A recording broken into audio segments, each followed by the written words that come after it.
दुनिया में कुछ चीजें होती हैं जो इतनी बड़ी होती हैं कि उन्हें समझने में वक्त लगता है।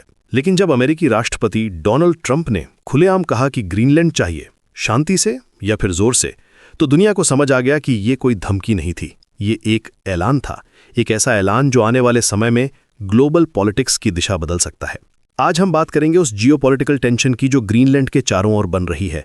गोएस, ये सिर्फ बर्फ की कहानी नहीं है, ये पावर, कंट्रोल और फ्यूचर की कहानी है।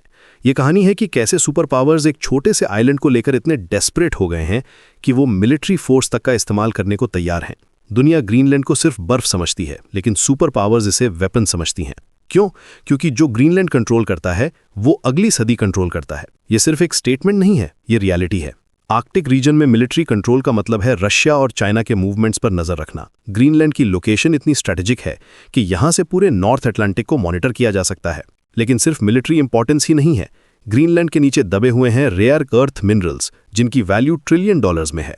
ये वो मिनरल्स हैं जो स्मार्टफोन्स, कंप्यूटर्स, बैटरीज और फ्यूचर टेक्नोलॉजी के लिए जरूरी हैं।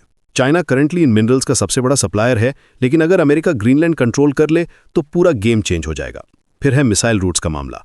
अगर रशिया या चाइना कभी अमेरिका पर अटैक करें तो वो मिसाइल्स ग्रीनलैंड के ऊपर से गुजरेंगी। इसीलिए यहां मिसाइल डिफेंस सिस्टम्स लगाना अमेरिका के लिए क्रिटिकल है। ये सिर्फ डिफेंस नहीं है, ये न्यूक्लियर डिप्लोमेसी है। एक ऐसी डिप्लोमेसी जहां बातचीत के बजाय थ्रेट और फोर्स का इस्तेमाल होता है। लेकिन ग्रीनलैंड के लोग क्या चाहते हैं? जब ट्रंप ने कहा कि वो ग्रीनलैंड को बाय करना चाहते हैं, तो ग्रीनलैंड के प्राइम मिनिस्टर जेन्स फ्रेडरसन नील्सन का जवाब साफ था। उन्होंने कहा कि हम जमीन नहीं हैं, हम लोग हैं, और लोग खरीदे नहीं जाते। ये सिर्फ एक स्टेटमेंट नहीं था, ये एक पूरी सिविलाइजेशन की आवाज़ थी जो कह रही थी कि हमारी डिग्निटी और सॉवरेनिटी को कोई खरीद नहीं सकता। इंटरनेशनल कम्युनिटी की रिएक्शन भी इंटरेस्टिंग रही है। नेटो के मेंबर्स, स्पेशली यूरोपियन कंट्रीज़ ने इस थ्रेट को सीरियसली लिया है।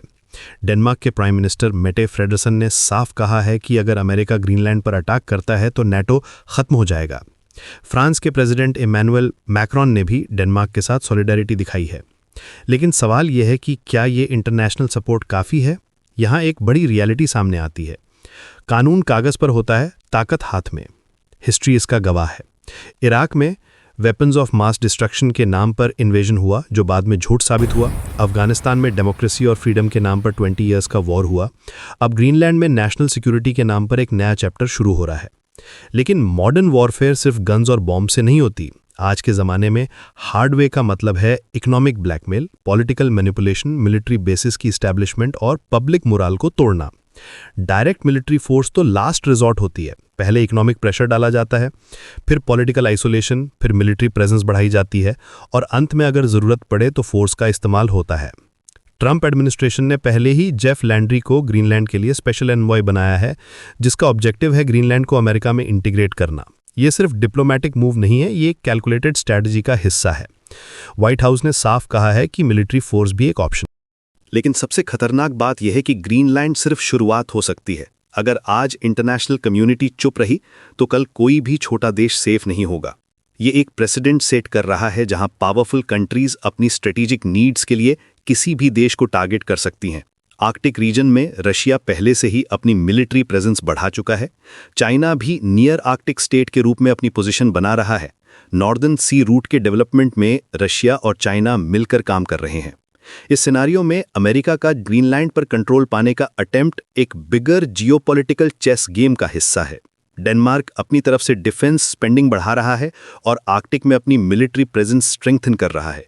उन्होंने रफली $2.3 बिलियन का इन्वेस्टमेंट अनाउंस किया है नई Arctic naval vessels, surveillance drones और सैटेलाइट कैपेसिटी के लिए।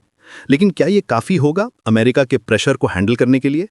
यहाँ एक और डायमेंशन है जो समझना ज़रूरी है। ये सिर्फ अमेरिका वीएस डेनमार्क का मामला नहीं है, ये पूरे इंटरनेशनल ऑर्डर का सवाल है। अगर नेटो का सबसे पावरफुल मेंबर अपने ही एलाई पर प्रेशर डाल सकता है तो आर्टिकल 5 की क्रेडिबिलिटी क्या रह जाती है? ये वो गारंटी है जो कहती है कि एक मेंबर पर अटैक सभी मेंबर्स पर अटैक माना जाएगा। यूरोपियन लीडर्स को अब सीरियसली सोचना होगा कि वो अमेरिका के साथ अपने रिलेशंस कैसे हैंडल करें। यूके के प्राइम मिनिस्टर केयर स्टारमर ने कहा है कि ग्रीनलैंड का फ्यूचर डेनमार्क और ग्रीनलैंड के लोगों को डिसाइड करना चाहिए। लेकिन स्टेटमेंट्स और रियल एक्शन में फर्क होता है। सबसे बड़ा सवाल यह है कि क्या हम एक ऐसी दुनिया में जा रहे हैं जहां इंटरनेशनल लॉ की कोई वैल्यू नहीं रह जाएगी, जहां सिर्फ माइट इज राइट का रूल चलेगा। वेनेजुएला में रीसेंट इवेंट्स ने दिखाया है कि अमेरिका अपने हेमिस्फीयर में जो चाहे कर सकता है। अब ग्रीनलैंड के साथ भी वही पैटर्न रिपीट हो रहा है। बर्फ पिघल रही है और नीचे से निकल रही है दुनिया की असली सच्चाई, वो सच्चाई जो कहती है कि पावर ही सब कुछ है। Diplomacy, international law, human rights, ये सब तब तक वैलिड है जब तक पावरफुल कंट्रीज का इंटरेस्ट सर्व करते हैं। ग्रीनलैंड की कहानी अभी शुरू हुई है। यह देखना होगा कि डेनमार्क कितनी देर तक रेजिस्ट कर पाता है, यूरोपियन यूनियन कितना सपोर्ट देता है और इंटरनेशनल कम्युनिटी कैसे रिएक्ट करती है। लेकिन एक बात तय है कि जहां बर्फ है वहां खून भी बह सकता है। आखिर में सवाल ये नहीं है कि ग्रीनलैंड किसका होगा, सवाल ये है कि क्या अब दुनिया सिर्फ ताकत से चलेगी? क्या हम वापस उस जमाने में जा रहे हैं जहां बड़ी मछली छोटी मछली को खा जाती थी? और अगर ऐसा है तो फिर कोई भी देश, कोई भी सिविलाइजेशन सेफ नहीं है। ग्रीनलैंड की बर्फ के नीचे दबा है हमारे फ्यूचर का सवाल।